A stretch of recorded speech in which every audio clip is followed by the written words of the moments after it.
Dia mengatakan bahwa semua agama sama-sama masuk surga. Itulah paham pluralisme namanya. Mengatakan bahwa semua agama itu sama. Itu ditanamkan sejak kita TK bahkan SD. Bagi mereka yang TK dan SD-nya di tempat yang bukan Islam, ditanamkan bahwa semuanya punya hak untuk masuk surga, sebagaimana orang Muslim punya hak untuk masuk surga, maka orang-orang lain juga punya hak untuk masuk surga. Nah, jemaah sekalian yang mudah-mudahan dirahmati Allah Subhanahu wa taala, makanya sekularisme, liberalisme, pluralisme dan ateisme ini kalau sudah menyatu dalam sebuah sistem atau seseorang, maka akan melahirkan kebencian yang akut terhadap Islam. Karena sekularisme ini yang paling bisa melawan itu pemikiran Islam. Sekuler kan artinya apa? Bahwa agama tidak perlu mengatur urusan negara. Masjid sama istana itu harus pisah. Maksudnya tidak boleh mengatur. Kiai yang mengatur masjid, yang mengatur negara siapa? Yang mengatur negara ada para politikus, yang kadang sebagian di antara mereka tidak punya akhlak sama sekali.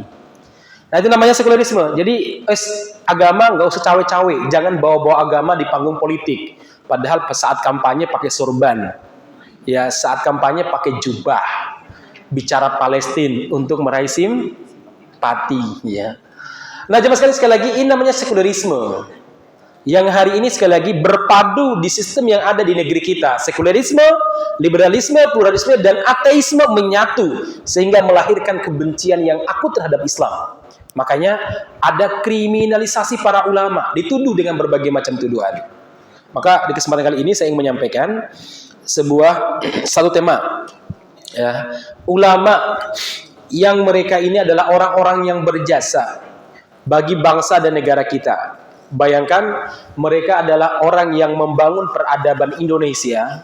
Mereka yang sangat berjasa kepada Indonesia. Ini hari ini dikriminalisasi. Mohon maaf jamaah sekalian, Indonesia ini merdeka bukan karena orang-orang sipit, tapi merdekanya karena bantuan orang-orang Arab. Ingat, tempat pertama deklarasi Indonesia merdeka dan tempat pertama sebagai istana kepresidenan itu adalah sebuah rumah yang berada di Jalan Pegangsaan Timur nomor 56, miliknya seorang pedagang kaya raya yang berasal dari Hadramaut, ya, Yaman, namanya Faros bin Martak. Jadi yang memodali Indonesia awal-awal merdeka itu, mohon maaf, bukan dari Korea, bukan dari Cina, apalagi Amerika, bukan. Yang memberi modal kemerdekaan bagi Indonesia siapa? Orang Arab. Yang mengakui pertama kali Indonesia merdeka siapa? Orang Arab, Palestina aja mas sekalian. Yang membantu Adipati Yunus mengusir Portugis dan mengirimkan senjata kepada Diponegoro, bahkan mengirimkan tenaga-tenaga intinya, pasukan-pasukan intinya kepada Diponegoro, yaitu Yenesari, itu orang Turki Arab. Ya, sekarang kok dibenci ya. Baik jemaah sekalian, saya ingin cerita sedikit ya terkait masalah ulama yang hari ini menjadi orang yang dianggap sangat berbahaya bagi negara.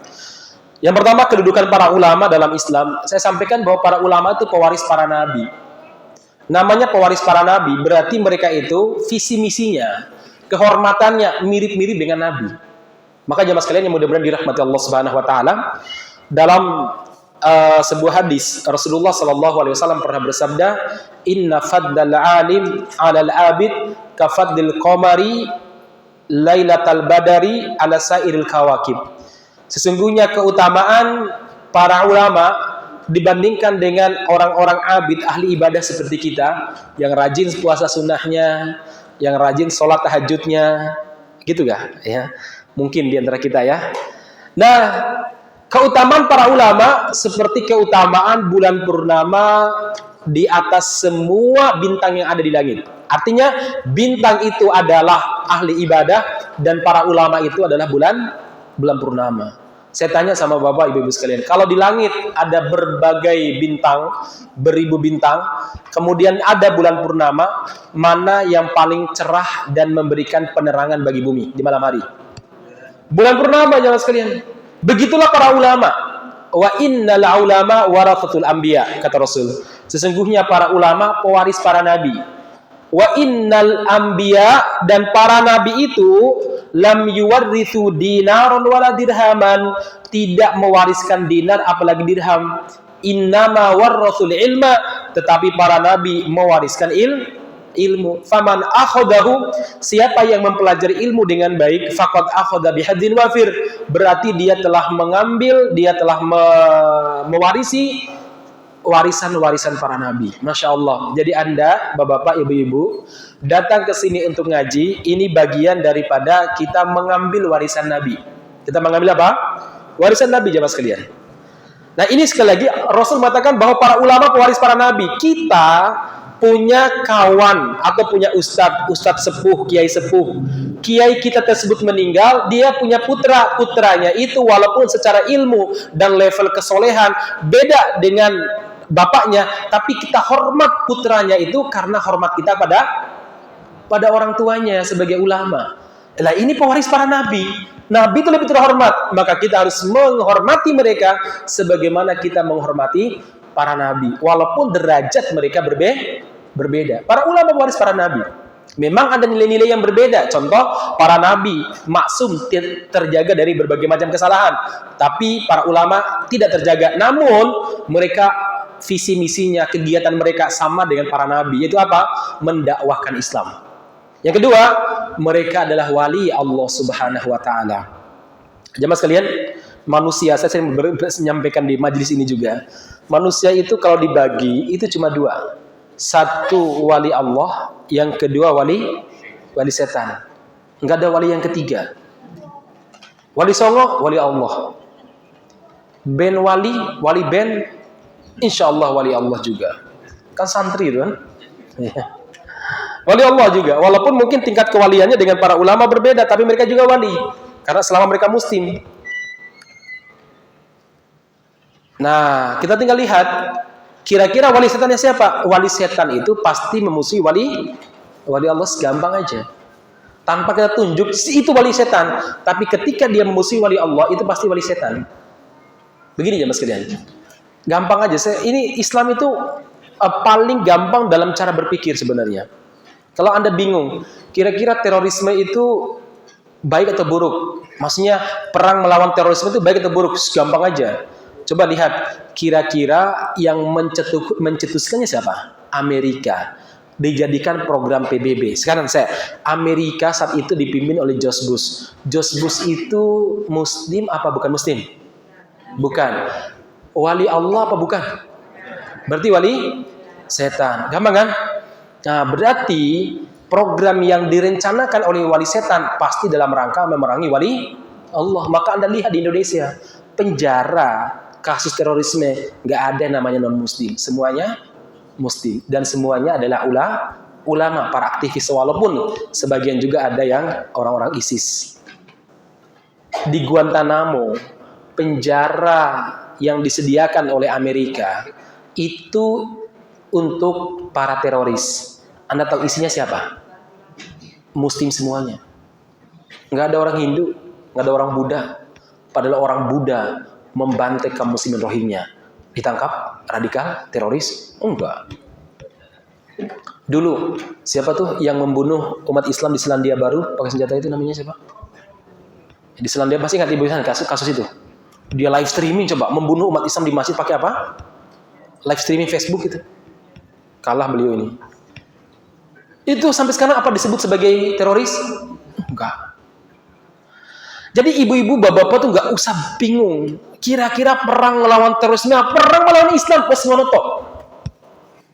Tapi susahnya ada sebagian ulama ikut-ikutan perang melawan terorisme. Padahal dalam Islam tuh nggak ada teroris. Islam itu yang dimusuhi satu kafir, musyrik, munafik, ahlu bid'ah, bugot, pemberontak, ya itu aja. Makanya seharusnya MUI atau ulama itu kira-kira terorisme itu masuk mana di antara ini, ya kan? Ibarat begini loh, ibu-ibu, kalau hari ini para ulama berfatwa terkait tentang hukum GoPay, hukum Gojek, hukum GoFood, hukum Shopee Pay dan lain sebagainya, itu apa? Dikategorikan dulu, ini masuk dalam apa ya? Jenis kategori apa? Jual beli apa dalam Islam? Dimasukkan dulu supaya bisa dihukumi. Sama ketika ada kasus dan istilah, masuk dulu musyrik bukan, munafik enggak, kafir tidak, ahli bidah apa tidak, bugot apa tidak, baru kemudian kita bisa melibatkan diri. Oh ternyata ini perang melawan munafik misalkan, walaupun namanya terus baru kita bisa melibatkan. Tapi kalau enggak ya jangan, belum jelas, karena kita khawatir jamaah sekalian mencemarkan kehormatan muslim, menuduh saudara kita dengan tuduhan teroris radikal, apalagi dia ulama, itu mencemarkan kehormatan muslim. Dan Rasulullah SAW pernah bersabda, riba itu ada 72 cabang. Dosa riba yang paling ringan adalah sama dengan menzinahi ibu kandung. Atau kalau dia itu adalah perempuan yang kerja di bank-bank konvensional, berarti sama berzina dengan bapak kandungnya. Itu dosa riba yang paling ringan. Dan dosa riba yang paling berat, istitolatur rajuli fi irdi akhihi, yaitu apa? Seorang muslim mencemarkan kehormatan saudara muslimnya. Itu lebih buruk daripada berzina dengan ibu kandung.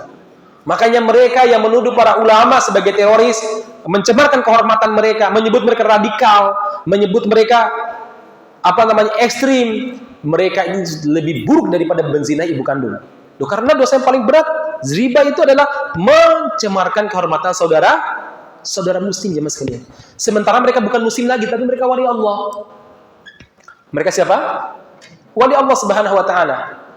Yang namanya wali Allah seharusnya dihormati. Wali Allah itu dihargai. Karena mereka wali Allah. Siapa yang bilang? Para ulama. Imam Abu Hanifah, Imam Asy-Syafi'i mengatakan, "Ilam yakunil ulama awliya'an lillah fala waliya lillah." Kalau para ulama kita tidak menyebutnya, tidak kita anggap sebagai wali Allah, maka Allah tidak punya wali. Imam An-Nawawi mengatakan, "Illam yakunil ulama awliya'an lillah fala adri man hum awliya'ullah." Kalau para ulama kita tidak menyebutnya sebagai wali Allah, saya tidak tahu siapa yang paling layak disebut sebagai wali Allah. Artinya para ulama menurut kesepakatan ulama, mereka adalah wali Allah Subhanahu wa taala. Dan siapa yang berani mengganggu, berani mengganggu, memusuhi wali Allah, berarti dia telah mengumumkan perang kepada Allah Subhanahu wa taala. Allah berfirman, "Man 'adali waliyan." Ini hadis qudsi. Barang siapa yang memusuhi satu saja waliku, apalagi 2, 3, 4, 5, 6, satu saja wali Allah dimusuhi, maka aku umumkan perang kepadanya, kata Allah Subhanahu wa taala. Teman-teman, kalau kita itu diperangi oleh manusia, bahkan satu negara pun, kita masih bisa bersembunyi.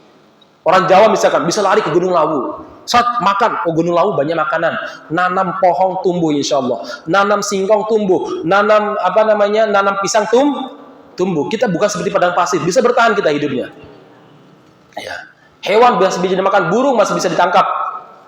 Tapi kalau kita diperangi sama Allah Subhanahu wa taala, pertanyaannya, Anda mau lari kemana, Pak? Anda mau lari kemana kalau kita diperangi sama Allah Subhanahu wa taala? Jangankan malaikat, manusia bisa menjadi tentara bagi Allah. Jangankan manusia, hewan bisa menjadi tentara bagi Allah Subhanahu wa taala. Bukankah dalam banyak kasus banyak orang yang mati yang memusuhi Islam karena diterkam oleh hewan? Dulu ada Utbah bin Abi Lahab, putranya Abu Lahab. Dia benci Nabi Muhammad, padahal Nabi Muhammad itu mertuanya. Jadi dia pernah menikah dengan Ruqayyah, putri Nabi Muhammad SAW. Kemudian ketika Nabi Muhammad menjadi nabi, diangkat sebagai nabi, bapaknya mengultimatum anaknya, Utbah, ceraikan putri Muhammad, kalau tidak, kamu tidak akan menjadi anakku. Akhirnya diceraikan putri Nabi Muhammad Ruqayyah dengan cara yang hina. Kemudian apa jemaah sekalian? Dia memusuhi Nabi Muhammad, mantan mertuanya. Pernah dia mencekik Nabi Muhammad. Kebayang gak sih sampean punya mantu, dicekik sama mantu sampean? Anak gadisku wis tak kei, modal nikah tak kei, saya ngadakan waliman ya aku misalkan ya. Iki kok malah, Anda pasti tidak terima jamaah sekalian. Nggak cukup mencekik, dia mengatakan kata-kata yang busuk dan buruk kepada Nabi Muhammad. Nggak cukup sampai di situ, dia meludahi muka Nabi Muhammad. Nabi Muhammad pun mengelak. Terus itu Nabi Muhammad berdoa, "Ya Allah, jangan matikan Utbah kecuali dengan cara diterkam oleh salah satu kucing atau singa yang engkau ciptakan. Takut dia. Itu ternyata betul. Beberapa bulan kemudian dia pergi berdagang ke negeri Syam lewat Yordan, Urdun kalau sekarang. Di Yordan, kemah di sebuah tempat namanya Zarqa. Siang hari bolong. Tahu siang hari bolong, Mbak? Kalau ini gak bolong nih, banyak mendungnya. Bolong tuh gak ada awan sama sekali. Tiba-tiba terdengar suara singa yang mengaum. Kaget. Belum pernah ada cerita singa itu berani mendatangi para pedagang yang berkemah, jumlahnya banyak. Tiba-tiba ada seekor singa yang besar sekali mengaum. Apa kata Utbah? Muhammad di Makkah, tapi dia membunuhku di Syam. Ini singa datang mengejar saya. Dikejar oleh singa, dia lari masuk ke dalam kemahnya. Singa terus mengejar dia. Dia lari, yang lain itu diabaikan sama singa. Diterkam oleh singa. Lalu kemudian apa? Dicabik-cabik sampai kepalanya pisah dengan badannya. Utbah bin Abi Lahab. Disebutkan kisahnya ini. Putra dari siapa? Abu Lahab. Jangankan manusia, hewan binatang bisa menjadi apa? Tentara bagi Allah Subhanahu wa taala. Bahkan entah binatang atau virus yang kita nggak tahu bentuknya sampai sekarang, wujudnya kayak apa, matanya kayak apa, hidungnya mancung apa pesek, yang bernama corona ini, kita nggak ngerti apa-apa. Manusia udah bingung, hiruk pikuk, beli PCR, jumlahnya banyak, nggak habis, bikin PPKM. Nggak ya. Virusnya belum ada, PPKM sudah diumumkan 24 Desember. Iya. Kita nggak bisa apa-apa jamaah sekalian dengan virus ini. Ini tentara Allah yang bernama virus. Allah berfirman, barang siapa yang memusuhi waliku, aku umumkan perang. Bukan permusuhan saja, tapi apa? Perang. Kalau memusuhi, belum tentu perang, Pak. Tapi kalau memerangi, pasti memusuhi. Aku umumkan perang kepadanya, kata Allah Subhanahu wa taala. Perang Allah kepada manusia itu enggak sekedar tadi dikirim binatang, enggak. Bisa dengan ekonomi yang hancur, anjlok, yang dulu nanti akan meroket, ternyata anjlok sampai bawah, delesep kata orang ya. Yang katanya di kantong saya ada 11.000 triliun, ternyata hutang Cina 240 triliun. Dan untuk mendirikan ibu kota baru, maka membutuhkan kurang lebih 400 berapa? 430-an triliun.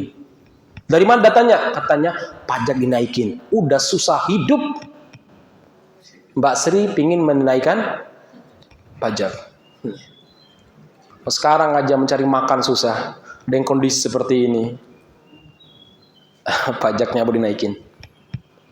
Nah jemaah sekalian, jadi Allah menghancurkan orang